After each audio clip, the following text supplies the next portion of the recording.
Hello, everybody, and welcome to Betweenplays Stock Market Strategies. And once again, we have with us here Mr. Sandeep Panzar. How you doing today, Sandeep?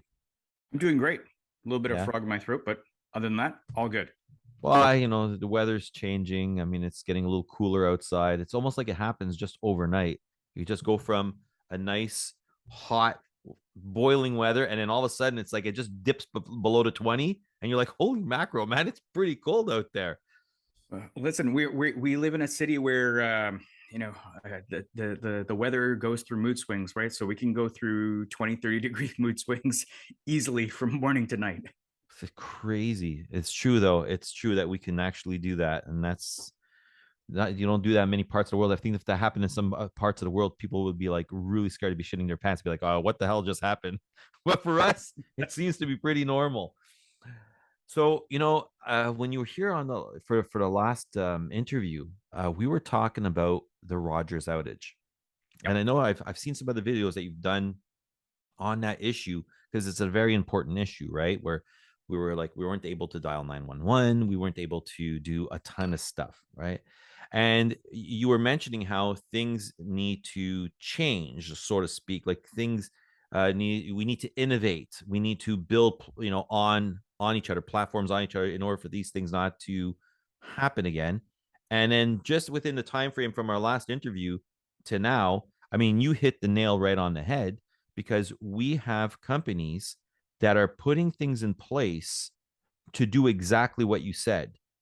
Make sure that there's some kind of continuity.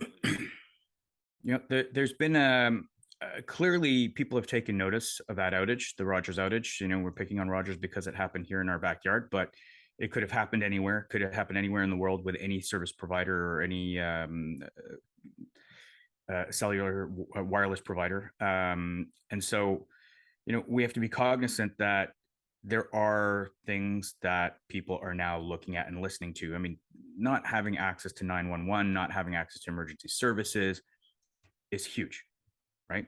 Oh yeah. And so, and that's a real, it's a real problem when we had that outage here. Absolutely, because even in the 1970s, let's just say in 1980s, before 911 actually existed, you could still pick up your rotary dial phone and you can still dial the police station's phone number if you needed help.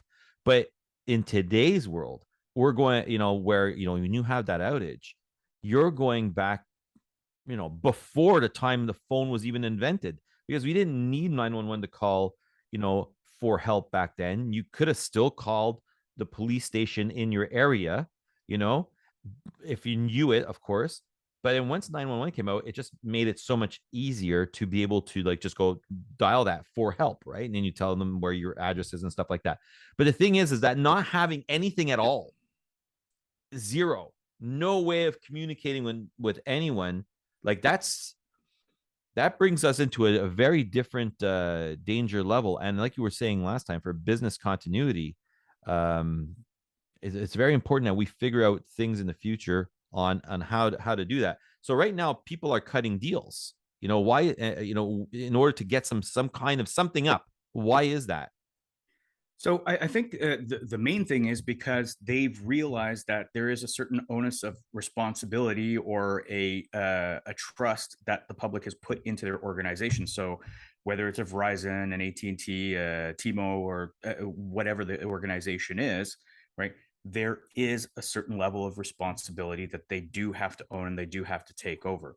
However, again, like I said last time, the service providers that are the companies that are delivering services based on the services their consumer also have a duty of responsibility as well too to their customers. Now, what's nice is what I'm seeing now is if you look at the recent announcements, T-Mobile, Verizon, AT&T, they're all cutting their own satellite deals now. T-Mobile with Starlink, and Verizon's also cutting a deal with Starlink as well too. So the next generation of their satellites are going to be going up next year, and so there will be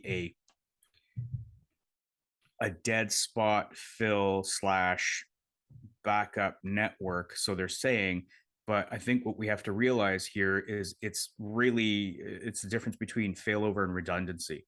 So if you imagine Okay, wait, a just one small, second. I go ahead, don't mean to cut you off. Don't mean to cut you go ahead. off. But when we're talking about failover and redundancy. I know that you had explained to me before we were on with the public is what redundancy actually meant. Can you just explain a little bit of what's the difference between redundancy and failover?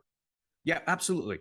So failover is one circuit goes down, you flip to the other one.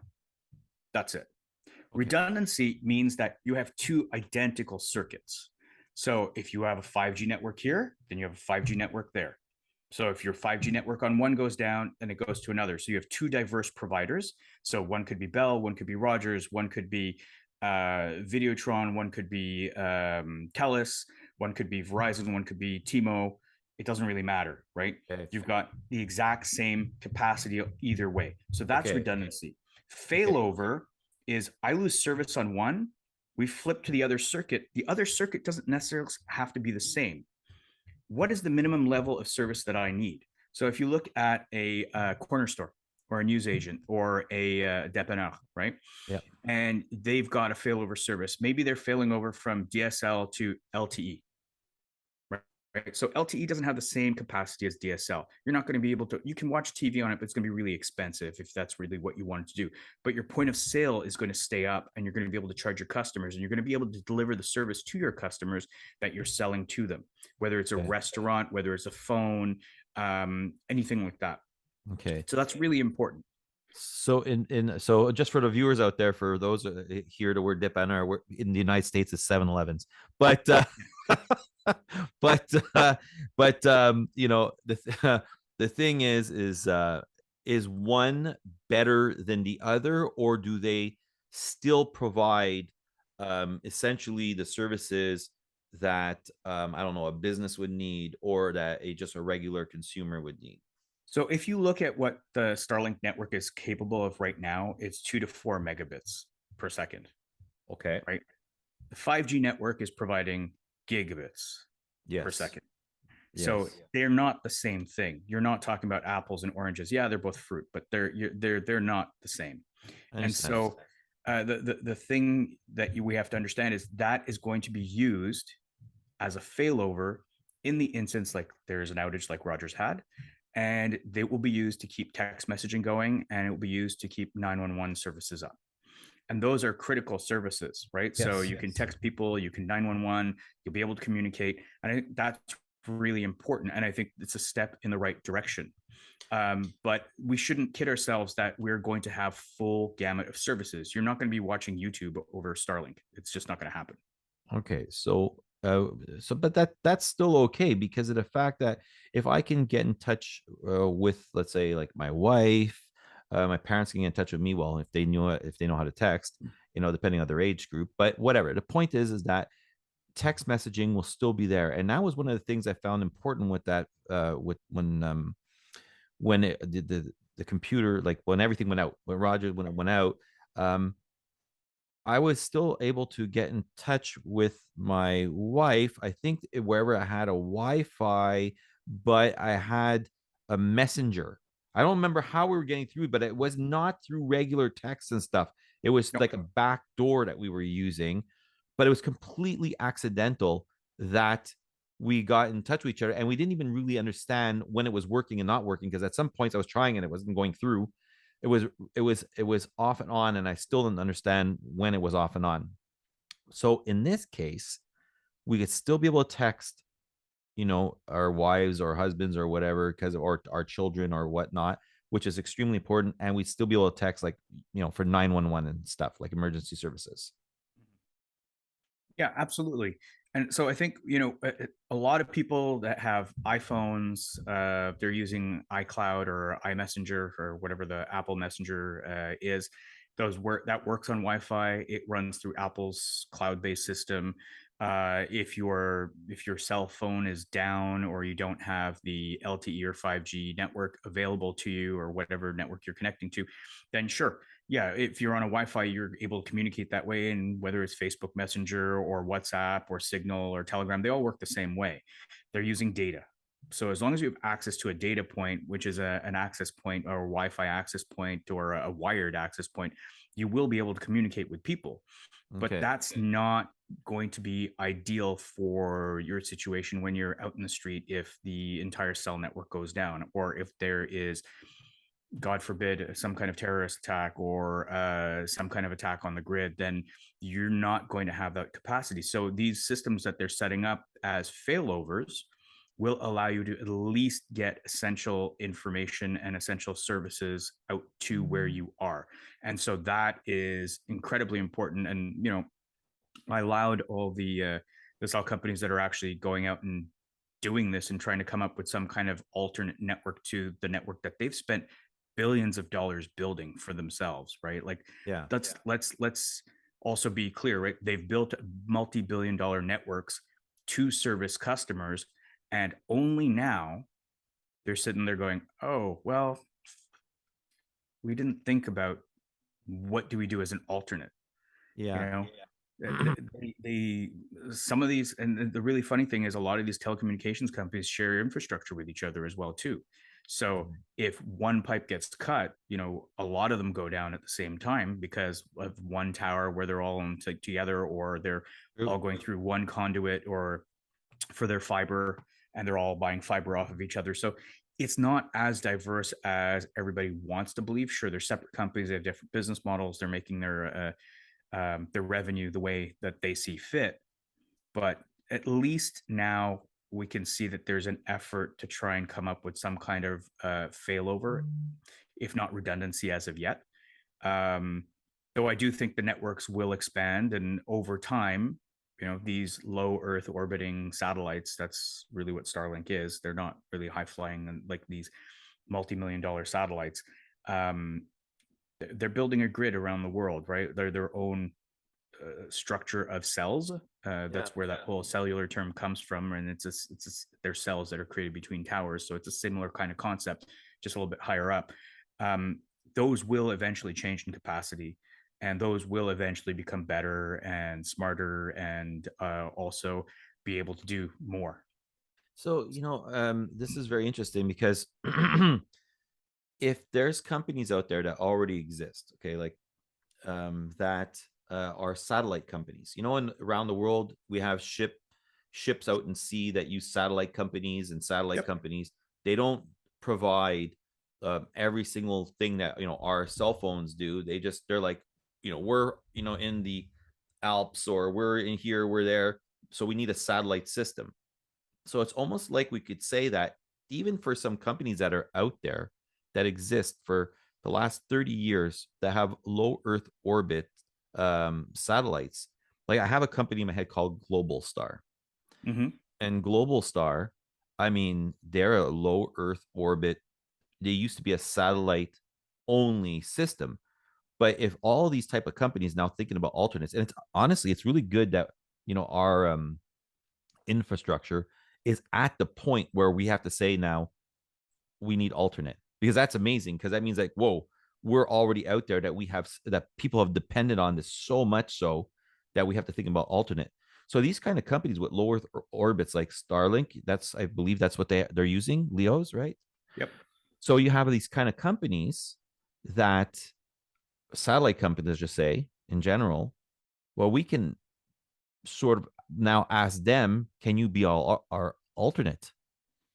Well, it's not just that, right? So they can do two things. They can do, one is they can be alternates, and two, they can also fill certain dead spots, but to a limited capacity, right? So areas where you can't get service, right?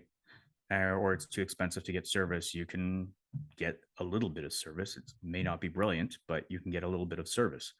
So that's important. I think these government programs that are out there now in the U.S. and also in Canada, where it's like we want to fill all the dead spots in the rural areas so that people have communication, because communication is now an essential, deemed an essential service in both countries, and I'm sure around the world as well too. I think that is really important as well too, to get some kind of service out to those rural areas, or those areas where they're hard to reach communities. There's lots of government incentives out there now, so people can build out infrastructure. But satellite is an interesting way to get things done quickly, because that infrastructure is already there. It may not have the same capacity, it may not have the same price because it's generally a little bit more expensive. The Yeah. latency is quite a bit higher as well too when you're dealing with satellites because you're shooting stuff into the air. Yeah.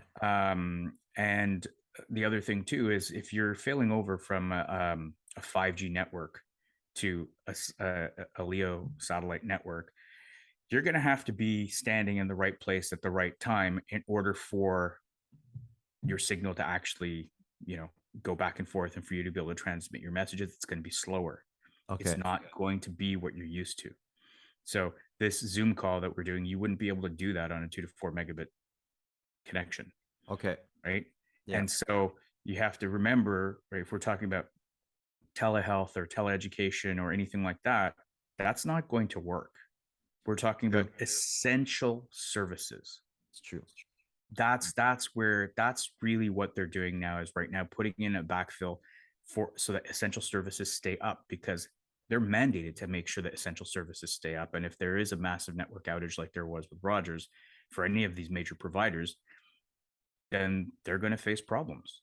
As I wasn't thinking about those things when I was looking at the low Earth orbit. So basically, that pretty much brings us into like an area of protection, right? That's the question: is there enough to protect us? From what I'm understanding right now, there isn't, because I mean, if if someone, with these Roger outages from, I think one was one like what last year and then this year, or there was other companies that had one. I don't really remember, but just to know that a patient might have to go under the knife for heart, brain, something, and now you have to worry not only about the operation itself, that you're being cut open and they're doing things to you, but you have to worry that if our infrastructure is going to stay up and running.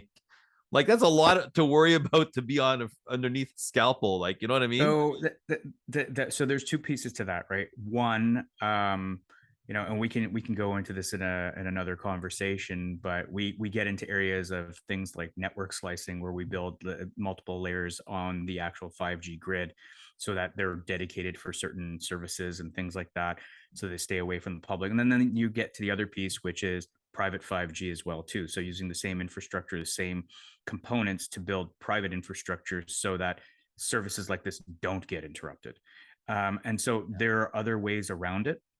It's certainly a more detailed call, but Are we there yet? public 5G is right now what is being offered by the cellular providers.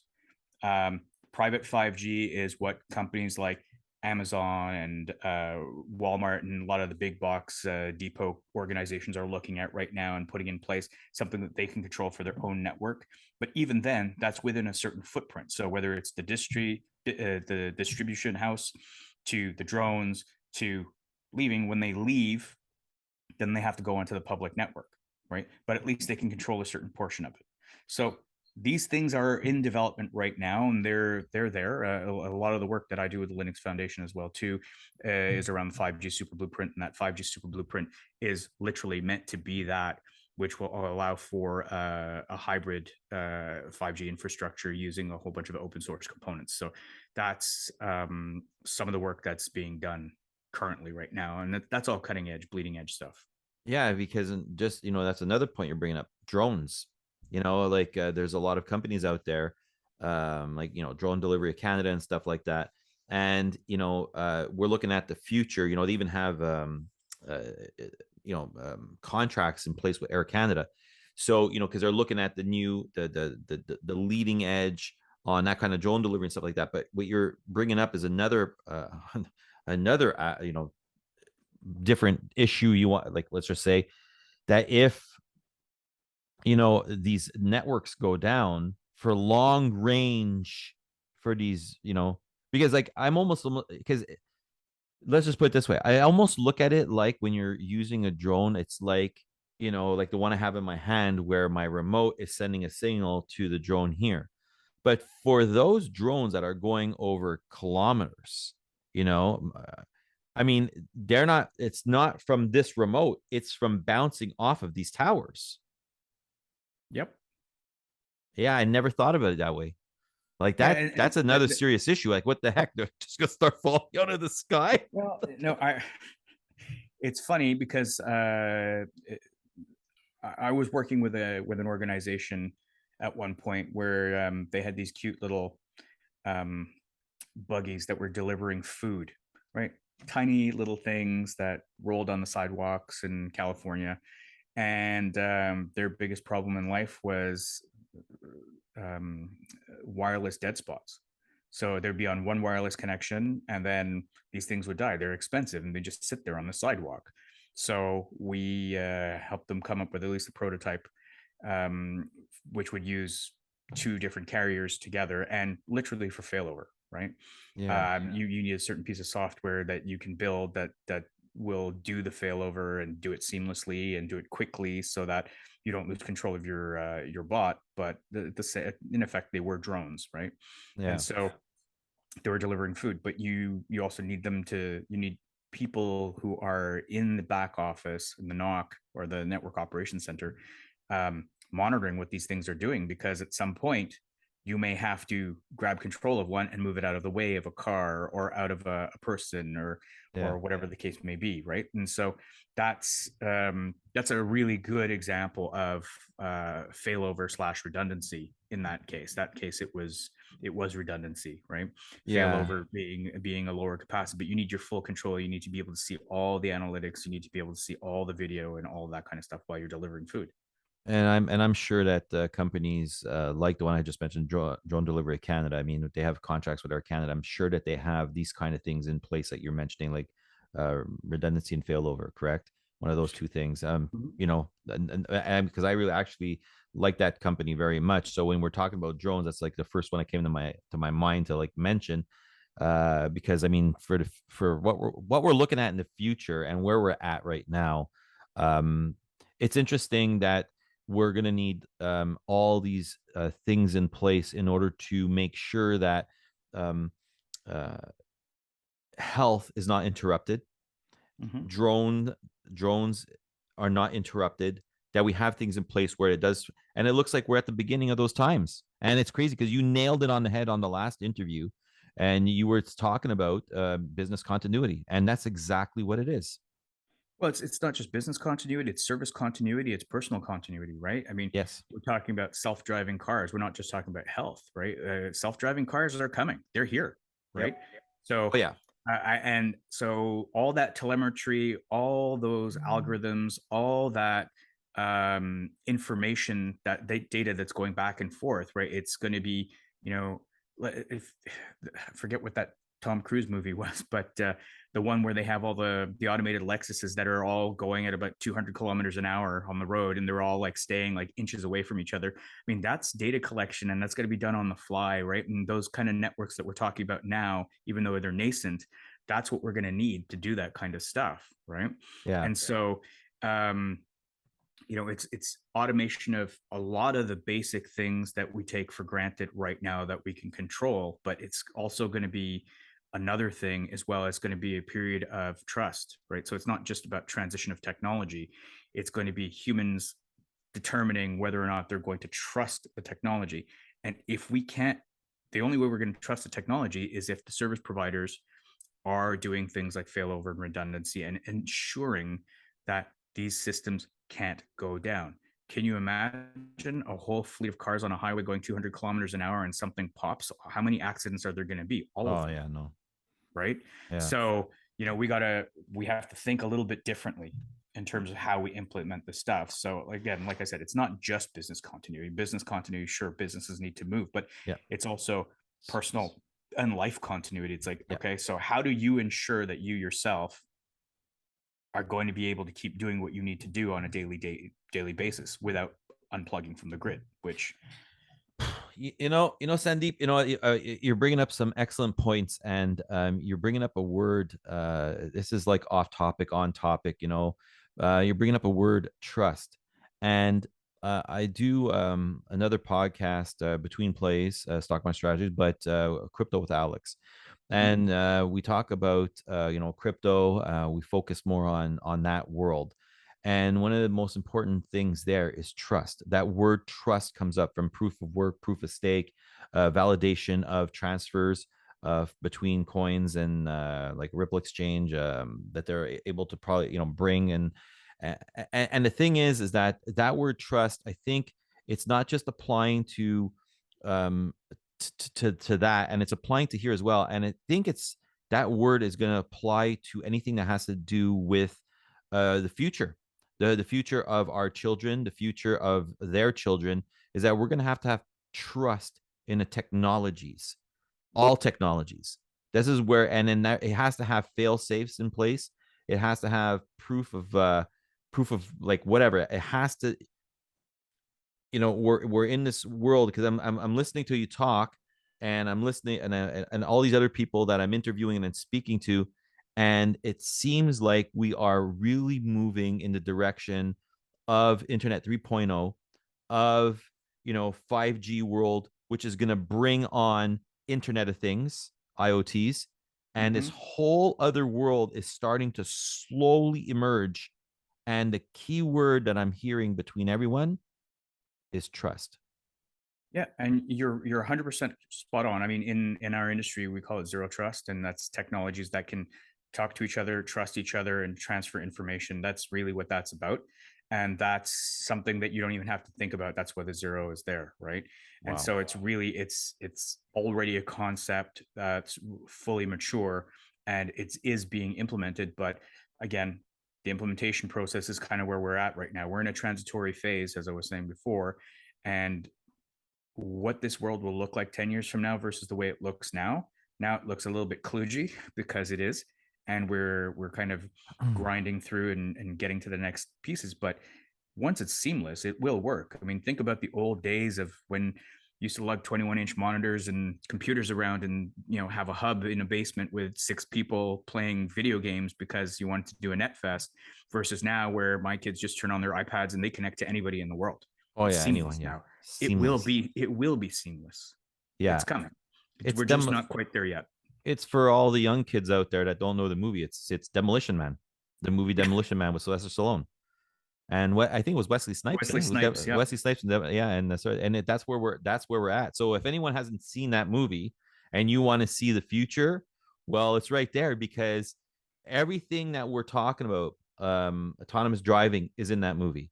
When you were able to, like, have your big screen on on the TV, but you're talking to people, we're in that movie, right?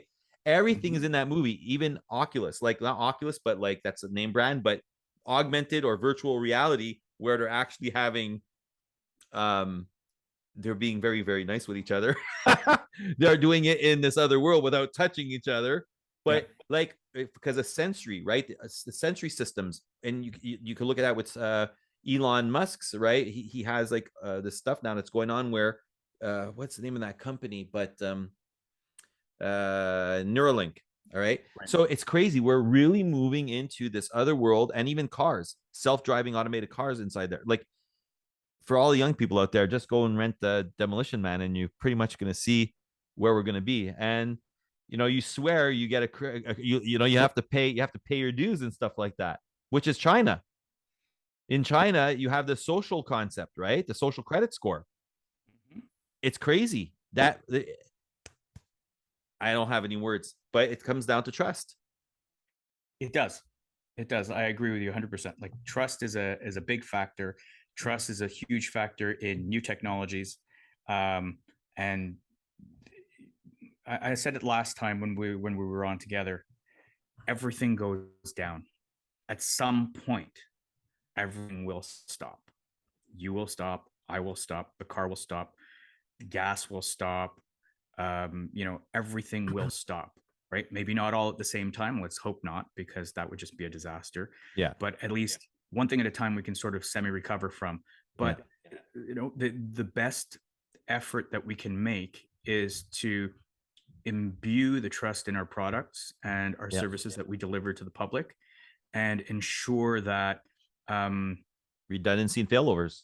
well, yeah, and ensure that we meet our duty of care, right? Yeah. For our networks, for our communications, for those services that are essential, and for people who rely on them and who trust us to deliver those services. I think it's really important. But you know what, Sandeep? I'm really happy that you came on the show once again. And on that note, I think that we can end it there unless you have anything else to add. No, I thank you very much for having me on, Alberta. It's a pleasure, and I'll happy to come back anytime. All right, great. So for everyone out there, always remember research, prepare, plan, execute, stay strong, and on to the next show. Hello, everybody, and welcome to Betweenplays Stock Market Strategies. Hit the like and the subscribe button. Head off into our description below if you'd like to know where all of our social media links are, and also the podcast, whether it be Apple or Spotify. We will be doing interviews with CEOs, with analysts, and it's not only on the stock market itself, but also on cryptocurrencies and blockchains. We will have guest speakers. We will be doing panels. You will be able to enjoy a lot of different content. Have a great day, and always remember, research, prepare, plan, execute. Stay strong.